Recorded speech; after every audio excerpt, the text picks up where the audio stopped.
Icon या उपक्रमामध्ये आज आम्ही आलो चाळीसगाव मध्ये आणि माझ्यासोबत आहेत यंग इंजिनियर अक्षय मराठेजी, नमस्कार. ज्यांनी 2017 पासून या फील्डमध्ये आपल्या कामाला सुरुवात केलेली आहे.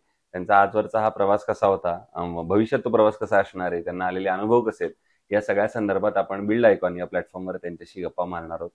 गप्पांना आपण इथून सुरुवात करूया. ते म्हणजे तुमचं शैक्षणिक पार्श्वभूमी कशी होती, त्यात शाळा कुठली होती, कॉलेज कुठलं होतं, आणि सगळ्यात महत्वाचं सिव्हिल इंजिनिअरिंग हे फील्ड निवडण्यामागची प्रेरणा कोणाची होती, काय सांगा? तर सांगायचं म्हटलं सर तर मी स्टार्टिंग म्हणजे इथंच शिकलोय. चाळीसगाव तालुक्यातच माझं शिक्षण झालेलं आहे 10वी पर्यंतचं. बरोबर. नंतर मग मी 10वी नंतर डिप्लोमाला गेलो. मग असंच नंबर लागतो की नाही लागतो, 85% होते 10वीला. आणि टेक्निकल फील्ड होती, त्याच्यामुळे मग गव्हर्नमेंटलाच माझं पहिलं प्रेफरन्स होतं. गव्हर्नमेंट लागलं पाहिजे आपलं असं. वा. तर मग गव्हर्नमेंटला लागण्यासाठी म्हटलं ट्राय मारू. तर असे 2-3 कॉलेजेस टाकले होते मी. तर मग नशिबाने जळगाव गव्हर्नमेंट भेटलं मला. Very good. तर तिथे डिप्लोमाला असताना, आता 10वी नंतर डिप्लोमाला गेलो.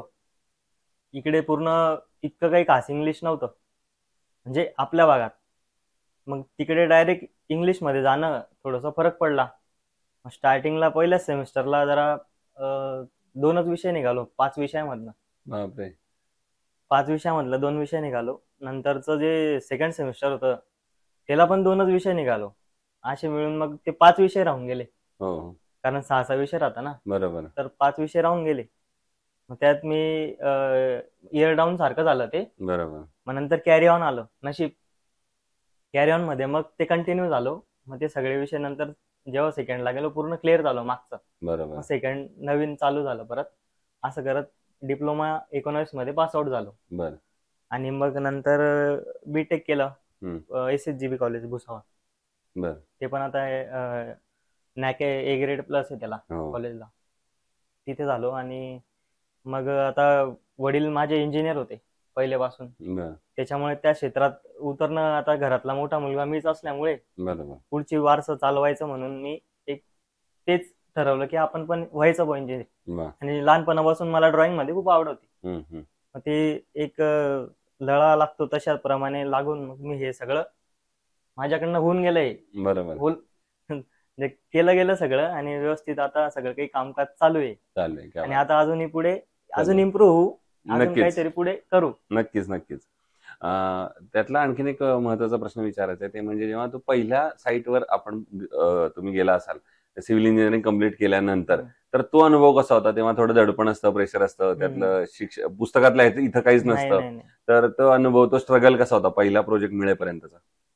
तर पहिल्या साईटवर गेलो मी, तर असं वाटत होतं की आपण काही चुकतो बिकतो की काय, की आपण गाईडलाईन चुकीची करतोय की काय. म्हणजे जे कोणी असेल, मिस्त्री असेल, ठेकेदार असेल, त्यांना पण आता मी 2017 पासून तर मी काही पहिले यायला नव्हतं गेलो. 17 ते जवळजवळ 20 पर्यंत मी ह्याच्यातच होतो, ऑटोकॅड ऑफिस वर्क मध्ये होतो. बरोबर.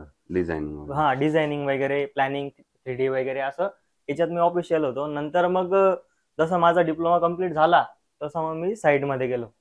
तर मग असंच साईट, आता आपले कन्सल्टिंग चालू असतात, तिथे गेलो मी कन्सल्टिंग साठी. वडील म्हणे जा स्लॅब चेक करून या. तिथं साईट इथेच होती जवळ. गेलो मी, स्लॅब चेक केला, काय तिचं स्टील डिझाईन नुसार ते बघितलं वगैरे. तर थोडंफार विचारलं मी, कारागिराने थोडी चुकी केलेली होती. जे आपले गज असतात, बीम असतो तो कॉलमच्या मध्ये असतो, तो कॉलमच्या बाहेरून गज नसतो, तो आतून एक असतो आणि एक बाहेरून असतो. तर त्याने दोघं गज मध्ये घालून दिले होते भीमाचे. तर तो भीम असा होऊन गेलेला होता आणि परत असा ब्रॉड झालेला होता. तर त्याला म्हटलं, दादा म्हटलं ही पद्धत आहे ना, ही चुकीची आहे म्हटलं आपली. तर हा एक गज बाहेरून टाका, हा भीम सरळ पॅरलल लाईनीला दिसेल म्हटलं भीम आपल्या भिंतीवर. बरोबर. तर तो मिस्त्री मला म्हणत होता, तुम्हाला कोणी शिकवलं, तुम्ही कसं काय इंजिनियर झाले? बापरे. मग मी वडिलांना म्हटलं, फोटो टाकला, त्यांनी पाहिलं. त्यांनी जेव्हा झापलं त्याला, तेव्हा त्याला कळलं नाही आपण चुकलोय. बरोबर. त्याने म्हणजे माझा पहिला एक्सपिरियन्स तो होता साईटवरचा. नंतर काही नाही, नंतर काय सुरुवात झाली आपलं. दुसरं, जेव्हा आता तुम्ही साईटवर काम करतो आपण, तेव्हा बऱ्याचदा ते तुम्हाला कस्टमरकडनं वाक्य ऐकायला मिळालं असेल की आमचं बजेट थोडं कमी आहे, एवढ्याच बजेटमध्ये करून द्या. आणि आता जसं तुम्ही म्हणाला तसं बीमचं मग लोक काहीतरी त्याच्यात काटकसर करून ते ऍडजस्ट करून ऍडजस्ट देतात. करून देतात. तर मग गुणवत्तेशी काय म्हणतो आपण तडजोड न करता आणि दर्जा पण राखायचा आणि बजेट पण सांभाळायचं. तर मग ती कशी कसरत तुम्ही सध्याला करताय रेसिडेन्शियल मध्ये? तर रेसिडेन्शियल मध्ये त्यांच्या बजेटनुसार म्हटलं म्हणजे तर जेवढं त्यांना बिल्टअप पाहिजे तेवढ्याच आपण त्यांना प्लॅनिंग वगैरे सगळं देतो. बरोबर. आणि त्या हिशोबाने पुढचं कामकाज ते करून घ्यावं लागतं सगळं बरोबर. त्यांच्या रिक्वायरमेंट नुसार. बरोबर. दुसरा आता एक वेगळा प्रश्न आहे, तो म्हणजे जळगाव जिल्ह्याच्या विकासाचं विजन एक इंजिनियर म्हणून जर तुम्हाला विचारलं तर तुमच्या डोळ्यासमोर कुठले मुद्दे येतात ज्या क्षेत्रांवर आता काम करण्याची गरज आहे असं तुम्हाला वाटतं, जर जळगाव जिल्ह्याचा एक विकास पुढच्या 15-20 वर्षात चांगला करायचा असेल तर?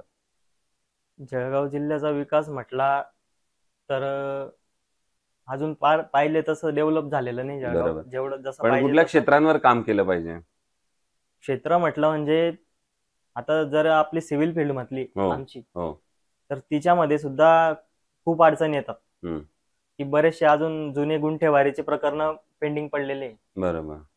त्याला अजून म्हणजे आपण जर कधी विचारलं याला टाउन प्लॅनिंग ऑफिस म्हणा किंवा आपले जे हे झाले मुख्य अधिकारी झाले यांना कधी विचारलं की सर याच्यावर सोल्युशन काय आहे, तर रिप्लाय कोणीच देत नाही. बरोबर.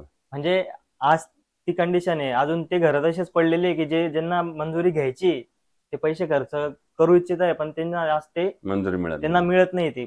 पण मग तुम्हाला काय वाटतं याच्यावर शासनाने काय पावलं उचलली पाहिजे? तसं शासनाने प्रत्येक जिल्ह्याला अशी एक समिती नेमली पाहिजे आणि काय अडीअडचणी सगळ्यात पाहिल्या सोडवल्या पाहिजे पाहिजे. आणि त्या सोडवून घेतल्या पाहिजे. बरोबर आहे. आता आमदार खासदार हे लोक काही लक्ष देत नाही, त्यांच्या ह्याच्यात गुंग असतात हे लोक. बरोबर.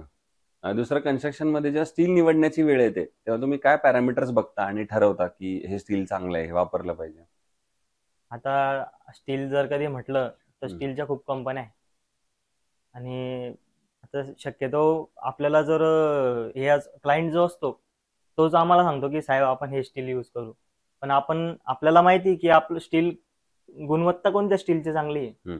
जसे आपले सेमिनार होत राहतात कंपनी मार्फत, आम्हाला जे गाईडलाईन केलं जातं त्या गाईडलाईन नुसार आम्ही क्लायंटला गाईडलाईन देतो की बाबा रे असं आहे, हे स्टील असं आहे, 550D आहे, TMT बार आहे असं आपण म्हणतो. मग ते आपल्यानुसार ते करून घेतात की ठीक आहे साहेब तुम्ही म्हणताय आपण हे स्टील ठेवू, मग त्यानुसार त्या बॉन्ड मध्ये ते स्टील आपण करून घेतो.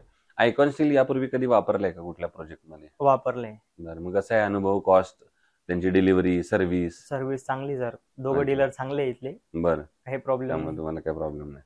आणि आता अगदी शेवटचा प्रश्न ते म्हणजे तुमच्यासारखे जे तरुण इंजिनियर्स येत आहेत या फील्डमध्ये, तुमचे मित्र येत आहेत, ज्युनियर्स येत आहेत, त्यांना तुम्ही काय सल्ला द्याल या क्षेत्रात येण्यापूर्वी? मी म्हणतो की थेरॉटिकल जे आपलं थेरी नॉलेज आहे त्याच्या व्यतिरिक्त तुम्ही टेक्निकल नॉलेज घ्या आणि मगच या फील्डमध्ये उतरा. बरोबर, अगदी बरोबर.